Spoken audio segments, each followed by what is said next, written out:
कह रहा है रूट टू आपको प्रूव कर रहा है कि ये एक इरेशनल नंबर है। स्टार्ट कैसे करते हैं बेटा, देखिए सबसे पहले हम क्या एज्यूम करके चलेंगे कि ये रूट टू एक रेशनल नंबर है। So let's assume root two is a rational number. और आपको पता होना चाहिए कि रेशनल नंबर कैसे होते हैं। हम ये कहते हैं कि rational numbers are those number which can be written in form of p by q. तो हमने क्या किया बेटा, root two is equal to p by q लिख दिया और ये बोला कि q does not equal to zero. यहां पर ये p and q are coprime, ठीक है ना। को प्राइम अगर आप नहीं जानते हैं तो आप समझ लीजिए ऐसे नंबर्स जिनका कॉमन फैक्टर 1 होता है उनको हम को प्राइम बोलते हैं, ठीक है ना। तो root two is equal to p by q हो गया। अभी हमने क्या किया, स्क्वायरिंग बोथ साइड कर दी बेटा। जब हम स्क्वायरिंग बोथ साइड कर देंगे तो रूट टू का स्क्वायर क्या हो जाएगा, रूट टू का स्क्वायर हो जाएगा बेटा 2 और इधर आ जाएगा आपका P square by Q square. Clear है। इसको हम ऐसे भी लिख सकते हैं बेटा कि q square is equal to p square upon 2, ठीक है ना। इसे फर्स्ट इक्वेशन बना लीजिएगा आप। अब आप यहां पर देखिए, अब हम मैथमेटिकल कॉन्सेप्ट अप्लाई करेंगे कि P square is divisible by 2। तो हम लिखेंगे if P square is divisible by 2 so p is also divisible, ठीक है। तो इसका मतलब अगर p स्क्वायर अगर 2 से डिविजिबल है तो p भी 2 से डिविजिबल होगा। अब आप सोचिए अगर p भी 2 से डिविजिबल है तो कोई ना कोई क्वोशिएंट आएगा।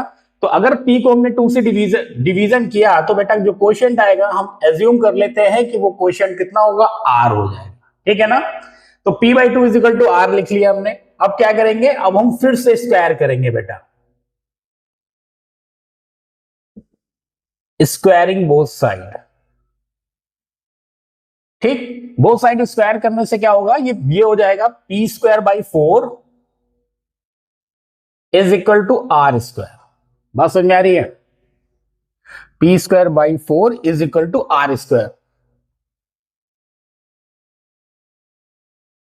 अब क्या कर सकते हैं, इस 4 को स्प्लिट कर सकते हैं बेटा हम। तो p square upon 2 into 2 is equal to r square और एक एक 2 को हम इस आर स्क्वायर से मल्टीप्लाई कर देंगे। तो p square upon 2 is equal to 2 r square, ठीक है ना। अब आप देखिए हमारी जो पहली इक्वेशन थी पी स्क्वायर बाई 2 किसके इक्वल था, क्यू स्क्वायर के। तो इसका मतलब पी स्क्वायर बाई 2 की जगह पर हम क्यू स्क्वायर पुट कर सकते हैं। तो q square is equal to 2 r square. अब ये 2 बेटा इधर राइट साइड पे मल्टीप्लीकेशन में है, लेफ्ट साइड पे जाएगा तो डिवीजन में हो जाएगा। So q square by 2 is equal to r square. बात समझ में आ रही है। अब देखिए यहां पर हम क्या दिखाएंगे, if q square is divisible by 2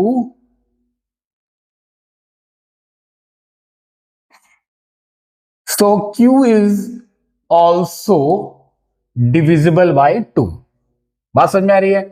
अब आप यहां पे देखिए यहीं पे कॉन्ट्राडिक्शन एराइज हो गया क्योंकि इनिशियली हम क्या लेकर चले थे कि root two is equal to p by q where p and q are coprime numbers. But यहां पर हम क्या दिखा रहे हैं कि पी भी 2 से डिविजिबल है और इस पॉइंट पर क्यू भी 2 से डिविजिबल है। तो अगर इनिशियली हम को प्राइम लेकर चले थे इसका मतलब पी और क्यू यहां पर तो को प्राइम नहीं हो रहे हैं, तो it means here the contradiction arise.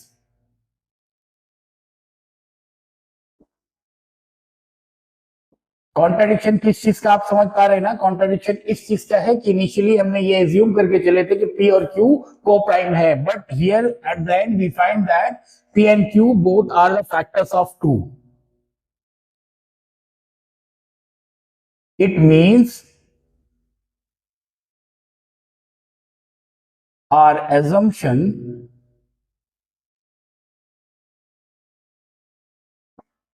was false. Hence, root 2 is an irrational number.